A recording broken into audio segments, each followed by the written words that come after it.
Restaurant અને ધાબા કરતાં બી ટેસ્ટી આવું પનીર મખમલી અગર આપણને ઘરે જ ખાવા મળી જાય તો મજા જ આવી જાય.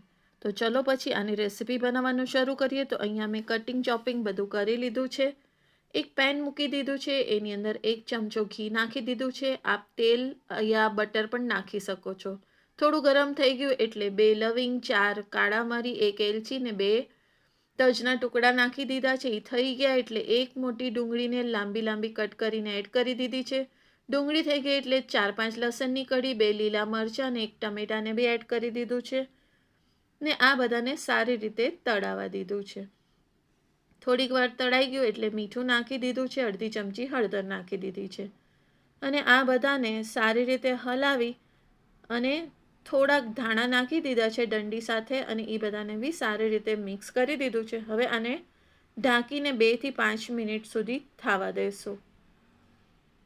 2 થી 5 મિનિટ પછી તમે જોઈ શકો છો કે સારી રીતે આપણા બધું તળાઈ ગયું છે. તો કાંદા ટમેટાને બધાને જે આપણે તળીને રાખ્યું છે એને ઠંડુ કરવા મૂકી દેશું. જ્યાર સુધી ઠંડુ થાય છે ત્યાર સુધી આપણે 1 ચમચો દહીં લઈ લઈશું, 1 ચમચી કશ્મીરી લાલ મરચું લઈ લઈશું, 1 ચમચી ધાણા જીરું અને અડધી ચમચી ગરમ મસાલો, અડધી ચમચી કસૂરી મેથી, થોડુંક પાણી નાખી ને બધાને આવી રીતે મિક્સ કરી દેશું. એટલી વારમાં આપણું કાંદા ટમેટાવાળી જે ગ્રેવી છે એ ઠંડી થઈ ગઈ છે. તો એને સારી રીતે પીસી લેશું. પાણી કે એવું કંઈ નાખવાનું નથી, થોડી દરદરી ટાઈપ જ પીસી લેશું આપણે. હવે અહીંયા પેન લઈ લીધું છે, એની અંદર 1 ચમચો બટર અને 1 ચમચો તેલ નાખી દીધું છે. આ બધું સારી રીતે બટર મેલ્ટ થઈ જાય એટલે જે મસાલો આપણે પીસીને રાખ્યો તો કાંદા અને ટમેટાવાળો એને આપણે એડ કરી દઈશું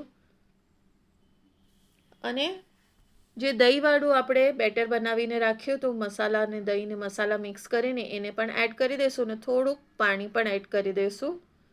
પાણી આપણે થોડું વધારે એડ કરીશું તાકે આપણી ગ્રેવીને પાકવામાં થોડી વાર લાગશે અને સરસ રીતે બધા મસાલાને એ બધું બ્લેન્ડ થઈ જશે. તો આ મારી પાસે જરાક શિમલા મરચું હતું તો મેં એડ કર્યું છે, ઓપ્શનલ છે. પછી ચાખી લીધું તો થોડું મીઠું ઓછું હતું એટલે મીઠું નાખી દીધું અને ટેસ્ટને બેલેન્સ કરવા 1 ચમચી ખાંડ નાખી દીધી. થોડીક વાર તળાવવા દીધું ને પછી પનીર એડ કરી દીધું છે. કોઈ બી ફ્રાય કે એવું નથી કર્યું, એમ જ ટુકડા કરીને પનીર એડ કરી દીધું છે.